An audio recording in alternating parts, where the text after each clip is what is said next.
In this video, I will be taking 5 old LEGO sets of various themes ranging from years 1995 to 2005, and I will remake them using modern pieces and building techniques. We'll start with a small set, but each next set is going to be bigger than the previous one. Also, there is a good chance you own some of these sets in your childhood, so get ready for a nostalgic journey. First set is going to be from the time LEGO was still called LEGO System, Royal King. A set released in 1995 and consisting of just 8 pieces. A horse with a saddle, a king with a shiny sword and a shield, and a royal flag. A few things scream old LEGO about this set. First, the horse. It's definitely a little caricature, the only movable part is the head and the print is only on the sides. Second, chrome pieces. In early 2000s, LEGO has decided to stop using chrome pieces because they were chipping off quite easily, and as we know, for LEGO only the best is good enough. Third and last, old grey. If we take a close look at this lance, you can see that it's different from the newer LEGO's dark bluish grey. Now to the remake. Here's our new horse, and instead of saddle, how about we give it a really cool royal body? Now the king. This is actually not the most modern king minifigure, but I didn't want just any king, I wanted Lion King specifically. This one is actually from a LEGO chess set. No, not this one. This one. Also, to make him look more royal, I decided to switch his cape to this cloth piece. And of course, how can we forget about his sword and a shield?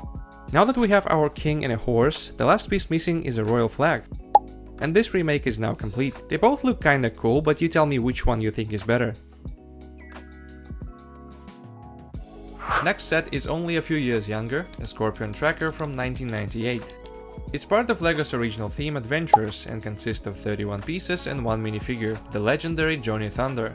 This and all following sets unfortunately I don't have the original versions of, but someday I'm gonna get them all. For this set I knew that I wanted to stick to original set of wheels, crate, and of course scorpions. Everything else had to be modernized. I started with a base and overall size I think should be the same. Next I started adding more parts, wheels, grille with headlights, some interior parts, as well as seating area, but also a windshield, steering wheel, and controls. Now we are clearly missing doors, and that's what I came up with. And I even got to use ticket parts from the Star Wars Millennium Falcon, which I think are a great fit for this build. The last part we need to build now is the back, and I started off with this dedicated rifle area behind the seats, because you need to be prepared for anything in the desert. Finally, the back part, which was pretty easy to make, and I made sure that the crate is easily detachable so Johnny can go through his stuff. But what stuff, and where's Johnny, you might ask? Great questions, here's our Johnny. This is a CMF Series 19 Jungle Explorer, which not gonna lie looks amazing. Dual molded legs, detailed short print, as well as a new hat, but also signature mustache. He also comes with a magnifying glass and a backpack which we are going to use, but I think it's not enough, so let's give him some more accessories. Machete, wrench, revolver, pickaxe, binoculars, and of course a map. And now we are all set. I like everything about this remake, except maybe a windshield. I wish it was more rounded and didn't have this division in the middle. Let me know what you think, and also if you're enjoying this video so far, please consider subscribing to my channel. And we are moving to my personal favorite theme, Star Wars. In my previous remake videos, I already did 10 sets in total, and mostly there were small sets with a couple of minifigures and a side build.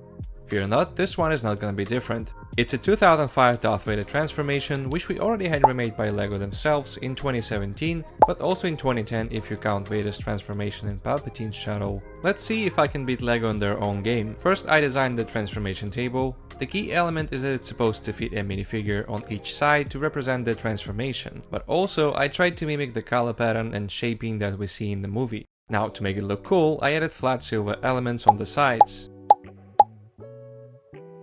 Now we need the base to attach the table to. I used the exact dimensions of the original set, 6x8 plate connected to 2x8 plate, then added some details as well as a medical droid, which I admit I straight up stole from the 2017 remake. It's just too good.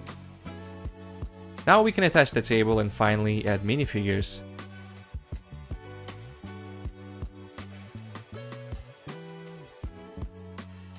The table of course can rotate. But also another feature I added is that you can fix the table in the standing position to reenact this scene. Personally, I'm glad with how this set turned out, and it's going to be a fine addition to my remakes collection. Next set is yet again going to be a Star Wars one, but it's really unique, a 2005 Ultimate Lightsaber Duel. Now, I know a lot of LEGO sets are called play sets, but this one really is a play set. It's designed so that you can battle your friends by controlling your minifigure, and also you can make stuff fall, which sounds really cool, although I can't say for sure, because I never had it, but really wanted to whenever I saw it in the store or catalogs as a kid. Especially because both minifigures included had light-up lightsabers, which at the time just blew me away. Anyway, the time has come, I need to make my childhood dream set myself. Once again, I start with the overall shaping, and like many modern Star Wars sets, I'm doing it too.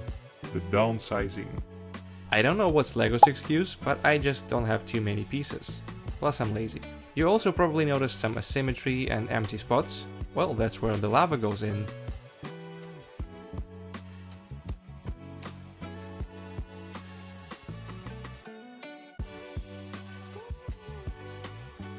Next thing I want to do is elevate this whole structure to make it appear floating on lava like we see in the movie. And now that it's done, it's time to reveal what's the purpose of this sticking out Technic beam. And you guessed it, it's a play feature. Allow me to demonstrate.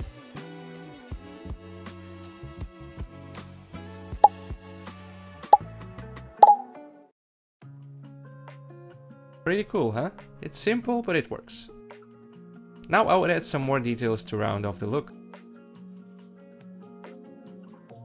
If you watch the video carefully, you notice that we are missing two things now. Controls for the minifigures and the actual minifigures. First part is easy. Now with the minifigures it's a little more complicated. Firstly because there are tons of Anakins and Obi-Wans available and it's hard to choose. And secondly, none of the newer ones have light up lightsabers, so here's what I did. I think it's close enough. And now the set is finally finished. And the most important thing that's left to do is, of course, to play with it.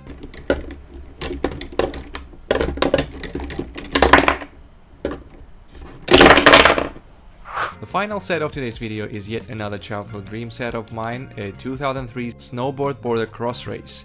It was part of LEGO's sports line, which was meant to compete with tabletop soccer, hockey and similar games that were crazy popular at that time. But after 2006, LEGO kind of dropped that idea. Nevertheless, the set seems great and a lot of fun, so I decided to recreate it. Then right away I faced a couple problems. I didn't have enough white pieces, so I decided to color swap to 10, representing the sand, because apparently sandboarding is a thing.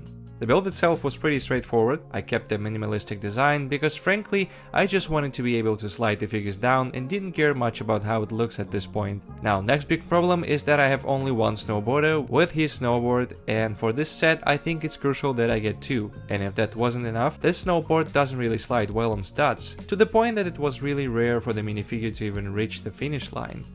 So I took a creative approach to this problem and decided to make my own snowboards. Sandboards. For that I bought this small Harry Potter set just to get these 4 pieces, but it actually turned out to have a bunch of other useful parts, like these brackets, awesome printed eyes, and even some claws for my Rancor, which I rescued from a thrift shop a couple years ago and never found correct ones for him. Now back to the sandboards. Alright, all set. Now as I said before, I don't have a second contestant, so I'll just use the Tusken Raider as a stand-in, but also the snowboarder needs a proper outfit. Much better now. And now the moment we all have been waiting for. 3, 2, 1,